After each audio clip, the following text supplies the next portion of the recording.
Hey, it's Father Taylor. Today is Wednesday, February 9th, and I'd like to update you a bit on all the details surrounding the visitation for Sean Salisbury on Friday, which begins at 4 and ends at 8, as well as the service on Saturday, which begins at 11.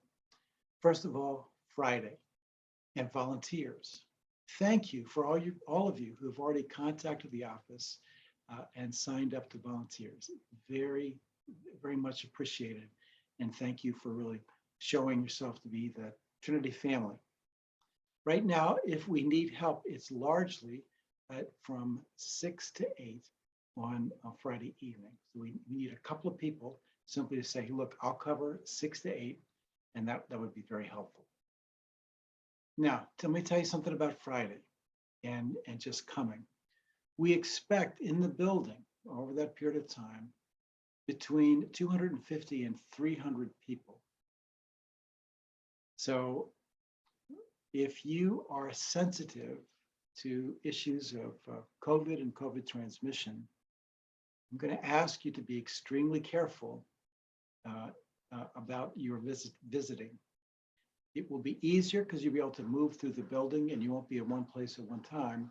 But still remember, this is a large number of people. Secondly, about Friday, we expect sometime around 4, 2 bus loads of college football players and coaching staff to arrive at the church to do visitation, which means at around 4, the place is going to get really jammed up.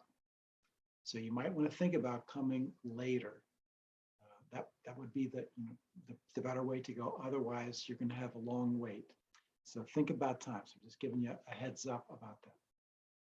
Now I want to tell you about Saturday and the Saturday service. The service, which begins at 11.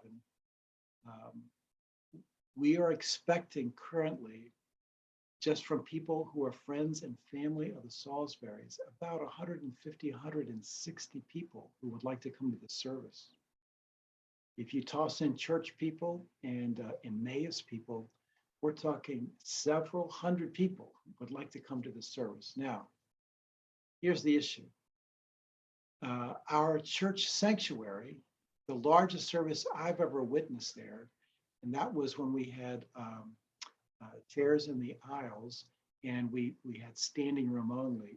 That was about 215 people.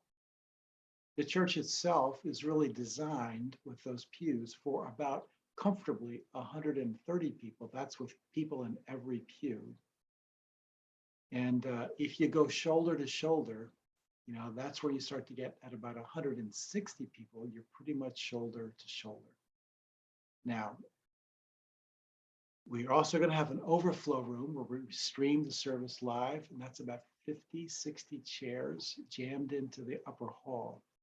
And that still means that we will not have enough seats for everybody who wants to be there. Now, for church family, let me just give you an aside. The ministry to the Salisbury family will not end with the burial service on Saturday. In fact, the ministry to the Salisbury family will really only begin sometime when that service is over. We have a very long haul ministry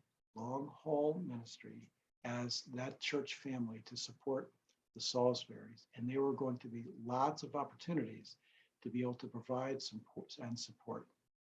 So I'd like to give you some alternative selections that you might think of if those numbers seem harrowing. Don't forget, the largest service we've had since March 15th, 2020 is 60. And now we're talking about a full building. So here's some suggestions.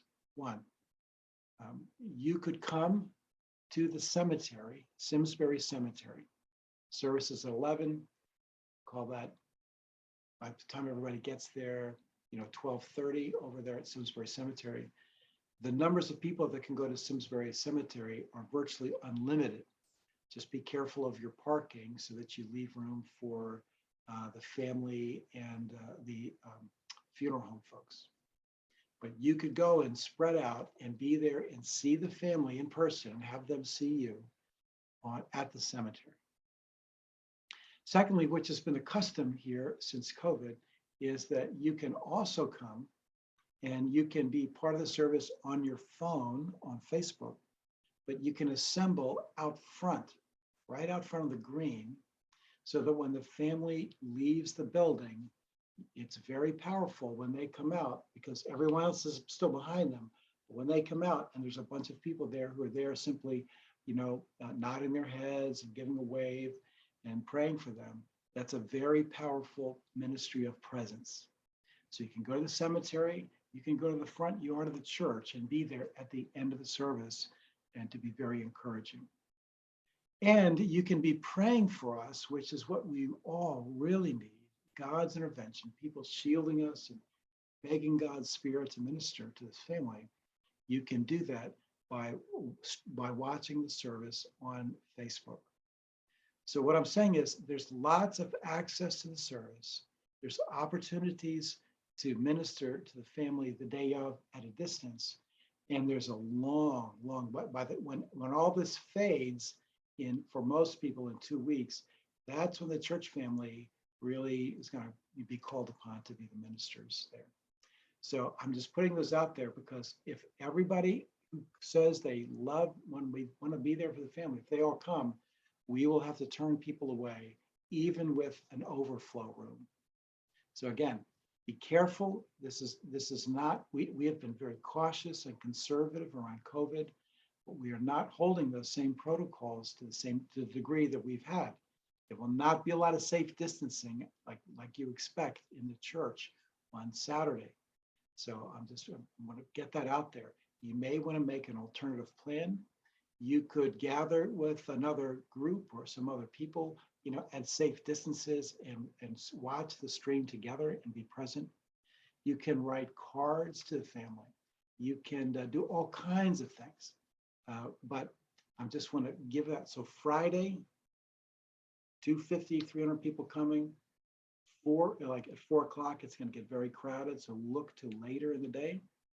On Saturday, look perhaps for an alternative to being there present in the building. And there are still viable ways of ministering to the family and being present to God and to them without being in the sanctuary itself. So I just want to put those out there for you to consider. But please pray for all the people involved in the service. CWT. Kathy is just flying home from being in Mexico. She's flying home tonight, and we'll be jumping in to do a rehearsal on Thursday for this funeral on Saturday. I mean, it's just a lot. Paula has been integrally involved in planning and praying the whole time. Lots of people volunteering. We are doing our best, and so please pray for us. It means that God is listening to your prayers and intervening. So that's what we're really hoping for. So I just want to give you those words of advice and some heads up to help you decide what you might do on Friday and Saturday.